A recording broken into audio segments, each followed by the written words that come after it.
I don't even know what the purpose of these movies are.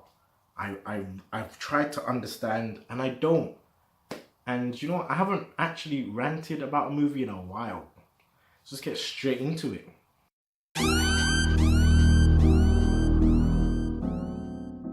What's really good, people? It's your boy Rashad back again for another review.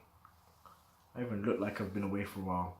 Anyways, because it's been out for a while now and because I really don't care too much about it, I'm going to be giving my spoiler thoughts on Fantastic Beasts: The Crimes of Grindelwald. That was your major spoiler alert. If you haven't seen this movie and are planning to see this movie, don't watch this video, watch the movie, come back and just see if you agree with some of the things, at least some of the things that I'm about to talk about. So Fantastic Beasts: The Crimes of Grindelwald is the sequel to Fantastic Beasts and Where to Find Them.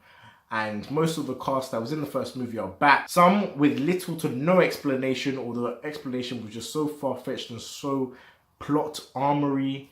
It was just like, okay. Before I get to all of that, for those that don't know, Crimes of Grindelwald is about Newt Scamander again. He's been tasked by a young Albus Dumbledore to fight, or to at least locate, Grindelwald. So for those asking, why doesn't Dumbledore fight Grindelwald himself?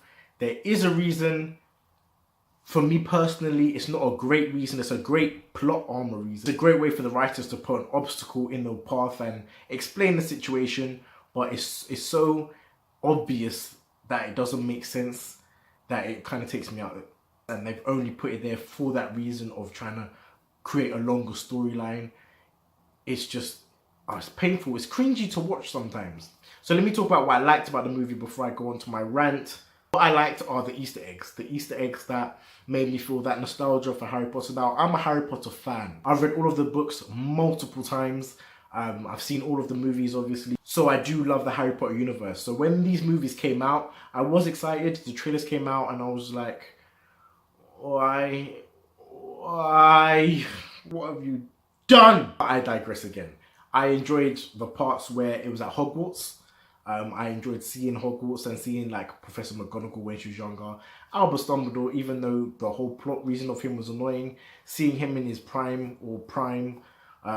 was great as well. He still was the secretive, annoying, mental version of himself that you can tell that he's always been like this. This is just how Dumbledore knows how to be. I think Johnny Depp as Grindelwald, I think he did great. He was menacing when he needed to be. He was intimidating when he needed to be. He was charming when he needed to be. I think he did a really good job of bringing Grindelwald to life and making him like not a Voldemort counterpart or a clone of Voldemort. The movie also looked amazing. The CGI that was used was very good. I didn't really get taken out of the movie too much to do with the visual effects or anything like that. And the music, as always, on point. It did give me some feels when I heard certain tracks.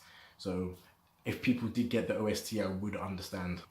Now back to the bullshit. So as you know, in the last movie, Jacob Kowalski got obliviated and lost his memory. For some strange reason, he's back in the second one, and the only explanation is that the spell didn't work. It only took away the bad memories and left him with the good ones. In no iteration of Harry Potter has that ever happened when someone's had their memory erased. So that was the first thing that made me think, what the actual fuck is going on? I like how they brought back Credence. And for some strange reason, Credence is alive now, even though no one explains how he survived the events of the first movie where he was clearly dead. Like, too many too many plot conveniences, and it jarred me. The whole mystery of Lita's brother and who is he? Is he Credence? Is he actually a Lestrange? Is he a Dumbledore? That whole mystery, I feel, was pointless because it went in so many twists and turns that the original thought, it didn't even matter to me at the end. Knowing that he's a Dumbledore was not a payoff. I didn't think, oh my god, he's actually a Dumbledore. What does that mean? No, because I know how it ends. Dumbledore doesn't die, he doesn't kill him. The big problem for me is that most of this movie felt like set up for a universe that hadn't actually arrived yet.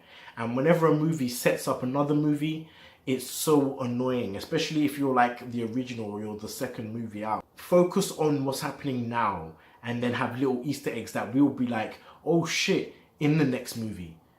Do you see what I mean? It's lazy, and this is Harry Potter, so I love Harry Potter. That's why I'm so passionate. But Anyways, the third act of this movie was probably the most enjoyable because I was literally falling asleep for the rest of it. And that was only because I could see how the wizarding community could actually get split and how people would start to follow a Dark Lord and that sort of thing. Because you didn't really see Voldemort's, like, the rise of Voldemort. You didn't really see that. So it was good to see Grindelwald rising and gaining followers and persuading people to join his cause. Oh, and Nagini was in this movie. Kinda. This really pissed me off because I was like, why put her in a movie that she does literally nothing in? Why show me that Nagini the snake, the evil snake, the Horcrux that we know in the future used to be a person if that doesn't bring anything to the story whatsoever? It's never explained. She says like 3 lines in the whole movie and then the movie's over and I don't even have like a handful of scenes with her. She's just following Credence around. Why, we don't know. Like, what is the point of her? If that was not Nagini as the character, you wouldn't care about this person. I've seen a lot of people try and defend it and saying, oh, but she'll do stuff in the next movie or something like that. And I'm just like, but if it wasn't Nagini, would you still be saying that? You wouldn't even remember this character. That's what I mean by setup. Like, if they're setting up for another movie, let her do something important now that has a ripple effect into the next movie or has consequences that happen in the next movie. Don't bring her into this movie to say 3 things and then give her a bigger part in the next movie, because that's just lazy. Anyways, I'm pretty sure my blood pressure's rising. I don't really have too much to say about this movie. If you did like it, I want to know genuinely, because I've had conversations with people that haven't given me any valid points. So if you genuinely did enjoy this movie, let me know down in the comments below, because I want to know. I want someone to give me some valid points. But I'm just going to give this movie a 6 out of 10. If you liked it, you liked it. Me as a Potter fan, I didn't see the point of it. I want them to do better. And hopefully if they do make a third one, it's much better than these 2. As you can see, I don't hate it that much that I wouldn't go and see the sequel, because I'm a Harry Potter fan. If there's something Harry Potter related, I have to go and watch it. So call me a hypocrite if you want. Anyways guys, leave a like on this video if you enjoyed it. It really helps me out and helps the channel grow.